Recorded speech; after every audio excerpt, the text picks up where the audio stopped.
Hi everyone, here is a brief update on my surgery. So నాకు ఇప్పటికీ surgery అయ్యి 1 week అవుతుంది. So day 1 of my surgery మీరు already చూసుంటారు కదా. నన్ను ఒక చైర్ మీద పడుకోబెట్టి అక్కడ ఆల్రెడీ నాకు ఆక్సిజన్ అండ్ ఐవి అన్నీ పెట్టేసి లోపలికి తీసుకెళ్లారు. కరెక్ట్గా 8 అంటే 8 o'clockకి లోపలికి తీసుకెళ్లారు. It was really hard. లోపలికి వెళ్తుంటే నా గుండె లబ్డబ్ అని కొట్టుకుంటుంది. ఎందుకో తెలీదు, చాలా టెన్షన్ ఉంది. నా కన్ను నాకు మళ్ళీ తిరిగి రాదేమో అన్నంత భయం వేసింది. ఫస్ట్ టైం కదా, మేబీ ప్రాబబ్లీ అందరికీ ఫస్ట్ టైం అలానే ఉండొచ్చు. ఎనస్థీషియా ఇస్తారనేసరికి నాకు భయం వేసింది. అండ్ ఇంకోటి ఏంటంటే, మనకి యూజువల్గా కన్నిట్లా ఓపెన్ చేసి పెట్టి రెప్ప టపటప కొట్టుకోవాలని చెప్పి చాలా యాంగ్జైటీ ఉంటుంది కదా. సో నాకు లేజర్ చేసేటప్పుడు కూడా అదే ఎక్కువ కన్సర్న్ అనిపించేది. పెయిన్ అంతా నేను తట్టుకుంటాను లేజర్లో, బట్ ఎప్పుడెప్పుడు మనం ఇట్లా రెప్పకూడదామా అన్న యాంగ్జైటీ పెరిగిపోతుంటుంది. సో అందుకని చెప్పేసి నేను ఇప్పుడు ఐ సర్జరీ అంటే నాకు 30 minutes to 1 hour అన్నారు. నేను అలా ఎలా ఓపెన్ చేసి పెట్టగలను అని చాలా ఫీల్ అయ్యాను. అండ్ నేను అక్కడ చైర్ మీద ఉన్నప్పుడు డాక్టర్స్ వచ్చి 1 by 1 వచ్చి నా చేయి పట్టుకొని don't worry Keerthi, everything will be all right, నేను ఆల్రెడీ ఇలాంటి సర్జరీస్ చాలా చేశాను అని అన్నారు. నేను ఏడుస్తుంటే కూడా కన్నీళ్ళు కూడా వాళ్ళే టిష్యూస్తో తుడిసి ఐ డ్రాప్స్ వేసి don't worry Keerthi, don't worry, మేమందరం లోపలే ఉంటాము, మేము ఇట్లాంటి సర్జరీస్ ఆల్రెడీ చాలా చేశాము, నువ్వు మొత్తాన్ని మర్చిపోయి జస్ట్ పడుకో అని చెప్పి చాలా ధైర్యం చెప్పారు. వాళ్ళు ఏమంటున్నారంటే, ఇంత చిన్న ఏజ్లో సర్జరీస్ చాలా తక్కువ చూస్తాం మేము. సో ఐ నో నీకు ఆల్రెడీ అంత స్ట్రెస్ ఉండడం ఎందుకు, యాంగ్జైటీ అనేది కూడా నాకు అర్థమవుతుంది అని అన్నారు. ఇంకొక ఎనస్థీషియా డాక్టరు, ఆవిడ చాలా ముసలావిడ, అరౌండ్ 70 years ఉంటుంది, వచ్చి నాకు చాలా ధైర్యం చెప్పింది. Oh honey, you being through a lot. So నీకు ఎలా వచ్చింది డయాబెటీస్, టైప్ 1 డయాబెటిక్ అంటున్నావు అంటే, చిన్నప్పుడే వచ్చింది, 1 year బేబీ అప్పుడు, అంటే కొంచెం హిస్టరీ అంతా తెలుసుకొని డోంట్ వరీ, నేను ఆల్రెడీ చాలామందిని చూశాను, అందరికీ సక్సెస్ అయింది, 100% అందరికీ సక్సెస్ అవుతుంది. డాక్టర్స్ 99 అంటారు కానీ 100% సక్సెస్ అవుతుంది. Don't worry, you will get your eye back. Hopefully నీ లెఫ్ట్ ఐకి మళ్ళీ సర్జరీ అవ్వకూడదని నేను కోరుకుంటున్నా అని చెప్పింది. Doctor Thomas, doctor David Chao వాళ్ళ assistant, at the same time doctor గెబీష్ చౌదరి అండ్ ఇంకొక ఆయన అనమాట. బట్ లోపల అయితే నాకు 6 doctors వరకు ఉన్నారు, including anaesthesia doctor, and 3 or 4 nurses ఉన్నారు నేను అబ్జర్వ్ చేసిన దాన్ని. సో నేను అబ్జర్వ్ చేసిన దాని ప్రకారం అయితే అరౌండ్ 4 or nurses ఏమో ఉన్నారు. నన్ను ఇట్లా అదే చైర్ మీద సర్జరీ చేశారు. ఏదైతే చైర్ని మీకు ఇందాక వీడియోలో చూపించాను కదా, ఆ చైర్ని ఇట్లా ఫ్లాట్గా చేసేసి వెనక్కి పడుకోబెట్టి అదే చైర్లో చేశారు. నేను ఇట్లా లోపలికి వెళ్తున్నాను, మా హస్బెండ్కి ఇంకా మీరు బయట వెయిట్ చేయండి అని చెప్పారు. సో ఆయన బయట వెయిట్ చేస్తున్నారు. అండ్ లోపలికి తీసుకెళ్ళగానే నాకు అసలు అందరూ కొత్త వాళ్ళు. నాకు డాక్టర్ డేవిడ్ చావ్ గారిని కలిసాను ఆ రోజు. హాయ్ చెప్దాం అనుకున్నంత టైం కూడా లేదు. ఆయన కూడా నన్ను అసలు హాయ్ కీర్తి అని ఏమీ అడగలేదు. బట్ రైట్ అయ్యేనా అని చెప్పి నాకు 100 times కన్ఫర్మ్ చేశారు. మేబీ వాళ్ళకి అలాంటి కేసెస్ ఉండొచ్చు, లైక్ రైట్ ఐ అంటే లెఫ్ట్ ఐకి సర్జరీ చేయడం, లెఫ్ట్ ఐ అంటే రైట్ ఐకి సర్జరీ, అట్లాంటి కేసెస్ ఏమన్నా అయ్యి ఉంటాయేమో అని నేను అనుకుంటున్నా. ఎందుకంటే నాకు ఎన్నిసార్లు కన్ఫర్మ్ చేశారంటే, మీరు బ్యాండ్ చూసారు కదా, నాకు బ్లూ కలర్ బ్యాండ్ కూడా రైట్ హ్యాండ్కి వేశారు బికాస్ రైట్ ఐ అని చెప్పి, అండ్ ఈ బ్యాండ్ కూడా రైట్ ఐకి వేశారు బికాజ్ రైట్ ఐ అని చెప్పి. అండ్ లోపలికి వెళ్ళిన తర్వాత నర్సెస్ వచ్చిన వాళ్ళందరూ అడిగారు, అండ్ ఒక మార్క్ వేశారు ఇక్కడ నాకు ఐబ్రో మీద, ఇట్లా ఒక మార్క్ వేశారనమాట. అండ్ లోపలికి వెళ్ళిన తర్వాత నాకు ఎనస్థీషియా ఇచ్చే ముందు 2 times అడిగారు. ఎనస్థీషియా ఇచ్చాక కీర్తి అని పిలుస్తుంటే నేను ఆల్రెడీ ఫుల్ స్లీప్లో ఉన్నా. సో అప్పటికి నన్ను పిలిచి please raise your hand, if it's right eye please raise your hand అంటే నేను ఇట్లా రేజ్ చేశాను. అండ్ లోపలికి వెళ్ళిన తర్వాత డాక్టర్ చెప్పారు, నీకు ఏమన్నా ఇబ్బందిగా అనిపిస్తే ఆర్ నీకు ఏదన్నా కన్సర్న్ అనిపిస్తే నువ్వు హ్యాండ్ రేజ్ చేయి, ఇన్ కేస్ ఏమన్నా ఉంటే మేము మాట్లాడతాం నీతోటి డ్యూరింగ్ ది సర్జరీ అని చెప్పారు. నేను ఓకే అని చెప్పాను. నాకైతే literally heart beat, I can hear my heart beat. నన్ను లోపలికి ఇట్లా తీసుకెళ్ళి ఫ్లాట్ చేశారు ఆ బెడ్ని. ఫ్లాట్ చేసిన తర్వాత నా కాళ్ళ మీద స్క్రీన్ ఉండింది. నా రైట్ హ్యాండ్కి బీపీ చెకింగ్ది పెట్టేశారు. అండ్ బీపీ చెకింగ్ స్టార్ట్ అయిపోయింది. నాకు ఆక్సిజన్ పైప్ పెట్టారు ముక్కులో. ఎందుకు అని అంటే నాకు ఒక గ్రీన్ క్లాత్ కప్పేశారు పైనుంచి కిందకి. ఓన్లీ ఇక్కడ కన్ను దగ్గర మాత్రం కనిపించేలాగా ఓపెన్ పెట్టి మొత్తం గ్రీన్ క్లాత్ కప్పేశారు. అందుకని నాకు ఆక్సిజన్ ఆడదని చెప్పేసి ఒక ఆక్సిజన్ పైప్ పెట్టారు. లెఫ్ట్ హ్యాండ్కి ఐవీ ఇచ్చారు. ఐవీకి నేను లోపలికి వెళ్ళిన 1-2 మినిట్స్కి నేను రూమ్ అబ్జర్వ్ చేస్తున్నా, చుట్టూ తిరిగి ఎంతమంది ఉన్నారు ఏంటి అని చెప్పి. చిన్నగానే ఉండే, చాలా చిన్నగా ఉండే రూమ్. నాకు అక్కడ బ్లేడ్స్ అవన్నీ కూడా కనిపించాయి. ఇంకంతే గుండె లబ్డబ్ కొట్టుకుంటుంది. సో ఇమ్మీడియట్గా నాకు ఎప్పుడైతే ఎనెస్థీషియా ఇట్లా బాడీలోకి ఎంటర్ అయిందో నాకు జస్ట్ 1 or 2 మినిట్స్లో నేను ఫుల్ రిలాక్స్ అయిపోయా. అసలు ఎట్లా అంటే మీరు ఏమన్నా చేసుకోండి నా కన్నుకి, నేనైతే సో అప్పటి వరకు ఎలా ఉండే అంటే ఫుల్ టెన్షన్ ఉన్నా కదా.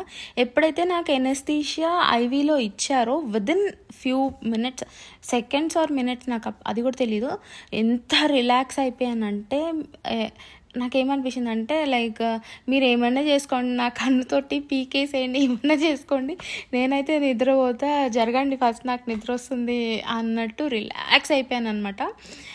నాకు తెలుస్తుంది ఇమ్మీడియట్గా వితిన్ సెకండ్స్లో I was like just closing my eyes and happily sleeping. The magic అనే చెప్పాలి నిజంగా. అండ్ సర్జరీ అయితే స్టార్ట్ అయింది. వాళ్ళు క్లిప్స్ పెట్టారు, నాకు అన్నీ తెలుస్తున్నాయి.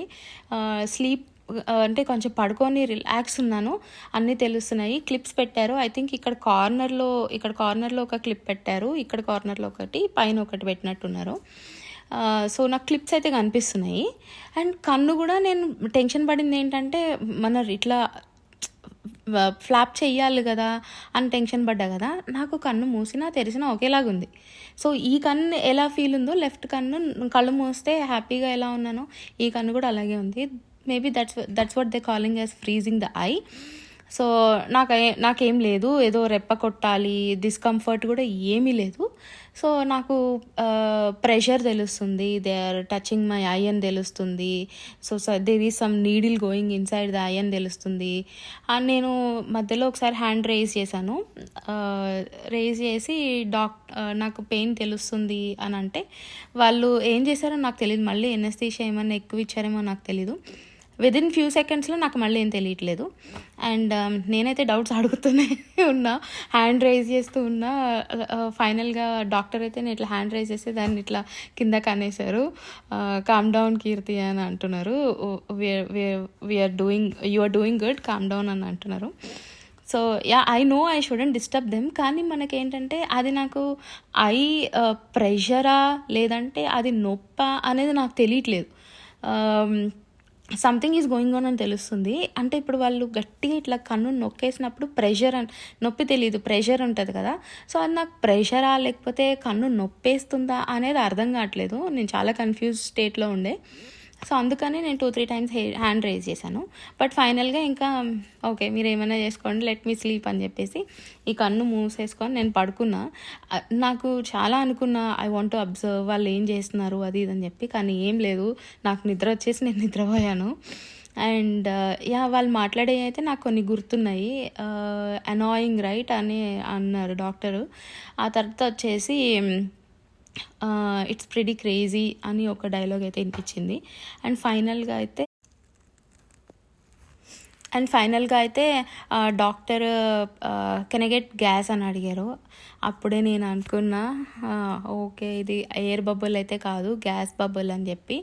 సో యాక్చువల్గా ఏంటంటే ఎయిర్ బబుల్ అయితే మనకి 2 or 3 days ఉంటుంది. గ్యాస్ బబుల్ మనకి ఇన్సర్ట్ చేశారంటే మాత్రం మినిమం 1 or 2 months, అది మినిమం. సో గ్యాస్ అనగానే నాకు గుండెల్లో ఎయిర్ బబుల్ కాదా గ్యాస్ బబులా అనుకున్నాను. ఇంకోటి ఏంటంటే గ్యాస్ బబుల్ మనకి పెడితే there is 100% chance that you will get cataract. ఇప్పుడు మళ్ళీ క్యాట్రాక్ట్ సర్జరీ అయితే కంపల్సరీ, దానికి కూడా మనం ప్రిపేర్డ్గానే ఉండాలి. ఇంకా that's not in our hands కాబట్టి సో అట్లా అయ్యింది. అండ్ ఒకసారి గ్యాస్ ఇన్సర్ట్ చేసిన తర్వాత can I get more gas అని మళ్ళీ అడిగారు. అప్పుడు అనిపించింది నేను ఇంకా ఓకే అయితే ఏదో మనది షార్ట్ టర్మ్ గ్యాస్ కూడా కాదు, ఇది లాంగ్ టర్మ్ గ్యాస్ అయ్యేటట్టే ఉంది అని కూడా అనుకున్నాను. సెకండ్ టైం కూడా ఆవిడ గ్యాస్ ఇచ్చింది. యా డాక్టర్ షూర్ అని చెప్పి నేను లోపలికి వెళ్ళినప్పుడు అబ్జర్వ్ చేశాను, వెనకాల గోడలకి ఇట్లా పైప్ లైన్స్ ఉన్నాయి. సో నర్స్ వాయిస్ కూడా పైప్ లైన్స్ దగ్గర నుంచి వినిపిస్తుంది. సో నేను అనుకుంటుంది ఏంటంటే వాళ్ళు గ్యాస్ అనేది పైప్ లైన్లో స్టోర్ చేస్తున్నారు. సో నాకు పెట్టిన గ్యాస్ వచ్చేసి C3F8 అనమాట. I don't know if you can see it.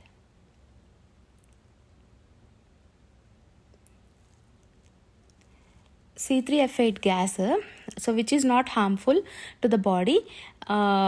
But ఏంటంటే నాకు తెలుస్తుంది ఆల్రెడీ ఈ కన్నులో ఒక గ్యాస్ ఉంది, అది జిగిల్ అవుతూ ఉంటుంది అనమాట. మనం ఇట్లా మూవ్ అయినప్పుడు కార్లో వెళ్తున్నప్పుడు అది ఇట్లా మూవ్ అవుతూ ఉంటుంది లోపల గ్యాస్, నాకు అది తెలుస్తుంది. అండ్ ఇప్పుడైతే నాకు అసలు ఏ పెయిన్ లేదు. అండ్ సర్జరీ చేసేటప్పుడు నేను ఎంత టెన్షన్ పడ్డానో దానికి అంత రివర్స్ అయ్యింది. లైక్ నాకు అసలు 1% కూడా పెయిన్ లేదు. ప్రెషర్ ఉండే, అది కూడా 10కి 1.5-2% ప్రెషర్ ఉండే, అంతే, అంతకుమించి ఏమీ లేదు. నేను ఎంత టెన్షన్ పడ్డానో అంత సాఫ్ట్గా అయిపోయింది సర్జరీ. నేను ఎంత ప్రెషర్ పడ్డానో అంత ఈజీగా అయిపోయింది సర్జరీ. ఎలా అంత టెన్షన్ పడాల్సిన అవసరం లేదేమో అని ఇప్పుడు అనిపిస్తుంది నాకు. నేను అనవసరంగా చాలా ఆలోచించాను. బికాజ్ నేను గూగుల్లో, చాట్‌జీపీటీలో కొన్ని వ్లాగ్స్ కూడా చూశాను. తెలుగులో అయితే నాకు విట్రాక్టమీ సర్జరీ వ్లాగ్స్ ఎక్కడ కనిపించలేదు. ఇక్కడ కెనడా అండ్ US సిరీస్లో అయితే కనిపించాయి చాలా. సో వాళ్ళని డే టు డే లైఫ్ అన్నీ చూస్తున్నా కదా. నాకు ఒక వీడియో చాలా డిస్టర్బింగ్ ఉండే. ఒకతను ఏంటంటే నాకు ఎంత పెయిన్ వస్తుందంటే ఏదన్నా సుత్తి తీసుకొని నాకు ఇట్లా కన్ను పొడిసేసుకోవాలనిపిస్తుంది, అంత పెయిన్ ఉంటుంది అని చెప్పేసరికి నేను మేబీ అందుకే నేను అంత డిస్టర్బ్ అయిపోయి, అంత యాంగ్జైటీ అయిపోయి, ఎవరు చెప్పినా నాకు మాటలు ఇట్లా చెవులోంచి వెళ్ళి ఇట్లా వచ్చేసినాయి కానీ బ్రెయిన్లోకి వెళ్ళట్లేదేమో అనిపించింది. అంత టెన్షన్ అయితే పడాల్సిన అవసరం అస్సలు లేదు ఫర్ షూర్. నాకు సర్జరీ అయిపోయిన తర్వాత నన్ను బయటికి తీసుకొచ్చేసారు. బయటికి తీసుకొచ్చి ఈ బ్యాండ్ వేశారు. అయిన తర్వాత ఈ బ్యాండ్ వేశారు. ఇంకోటి బ్లూ బ్యాండ్ ముందు వేశారు, ఇది సర్జరీ అయ్యాక వేశారు. ఇది నేను 2 months వరకు ఫ్లై అవ్వద్దని చెప్పేసి రాశారు దీని మీద. Sorry, so you cannot fly for 2 months అని చెప్పేసి రాశారు. ఎందుకు అని అంటే మనకి లోపల గ్యాస్ ఉంటుంది కదా, ఆ ప్రెషర్ వలన ఫ్లై అవుతుంటే ఎయిర్ ప్రెషర్ డిఫరెన్స్ వచ్చి there is a chance that the bubble can blast inside the eye. So అందుకని మనము ఫ్లై అవ్వకూడదు, హై ఎలివేషన్స్కి వెళ్ళకూడదు. And there are few things that we have to consider and we have to strictly follow them. And బయటికి తీసుకొచ్చిన వెంటనే మా హస్బెండ్ని పిలిచి ఇన్స్ట్రక్షన్స్ ఇచ్చారు. వాళ్ళు మనతోటి డాక్టర్ థామస్ అసిస్టెంట్, ఆయన అసలు మాట్లాడలేదు, ఓన్లీ నర్స్ మాట్లాడింది. You have to face down are సైడ్కి తిరిగి పడుకోవచ్చు అని చెప్పారు. ఫేస్ డౌన్ అనుకొని నేను ఆల్రెడీ రెంటల్స్ బుక్ చేసుకున్నాను. సో ఫేస్ డౌన్ అంటే ఎట్లా అంటే కంప్లీట్గా మన మొత్తం మొహం ఇట్లా డౌన్కి పెట్టేయాలి. డౌన్కి పెట్టేసి అంటే ఈ చిన్న ఇక్కడికి టచ్ అవ్వాలి, అట్లనే ఉండాలి ఫ్యూ డేస్, వాళ్ళు చెప్పినన్ని డేస్. నేను అన్ని చూసిన సర్జరీస్లో అట్లానే ఉండింది. సో అందుకే నేను చాలా భయపడ్డాను. అలా ఉండాలంటే నా బ్యాక్ పెయిన్, నా నెక్ పెయిన్ నాతో అస్సలు అవ్వదేమో అని చెప్పి టెన్షన్ ఉండే. బట్ ఫైనల్గా ఏంటంటే ఫేస్ డౌన్ ఆర్ నువ్వు సైడ్కి తిరిగి పడుకోవచ్చు అన్నారు. నేను 3 times అడిగాను, నేను 24 hours లెఫ్ట్ సైడ్ తిరిగి పడుకుంటా ఓకేనా అని అంటే వాళ్ళు ఎస్ అని చెప్పారు. సో ఇంకా అమ్మయ్య అని బయటకు వచ్చిన వెంటనే ఇమీడియట్గా డిశ్చార్జ్ చేశారు. 5 minutes కూడా నన్ను అక్కడ, సో విదిన్ 5 minutesలో నన్ను డిశ్చార్జ్ చేసేసారు. మా హస్బెండ్ వస్తూనే ఉన్నారు, యూ కెన్ టేక్ హర్ అని చెప్పేసి అంటూనే ఉన్నారు. నాకైతే పెయిన్ లైట్గా తెలుస్తుంది. ఫుల్ బ్యాండేడ్ వేసేసి పెట్టారు, పెయిన్ లైట్గా తెలుస్తుంది. మా హస్బెండ్ వచ్చిన వెంటనే ఇంకా మేమిద్దరం కార్ ఎక్కాము. యాక్చువల్గా ఏంటంటే మేము ఒక మిస్టేక్ చేసాము. ఇక్కడ మనకి చెక్-ఇన్స్ వచ్చేసి అరౌండ్ 4:00కి ఈవినింగ్ 4:00కి చెక్-ఇన్ ఇస్తారు. నెక్స్ట్ డే మార్నింగ్ 11:00కి చెక్‌ఔట్ ఇస్తారు. అది మాకు తెలుసు. బట్ కొన్ని హోటల్స్ డిఫరెంట్‌గా ఉంటాయని చెప్పి మేము రివ్యూస్‌లో చూస్తే 11:00కి చెక్-ఇన్ అని ఉండే. సో, హోటల్ బుక్ చేసాము. బుక్ చేసిన తర్వాత మాకు 4:00కి చెక్-ఇన్ అని చెప్పేసి ఈమెయిల్ వచ్చింది.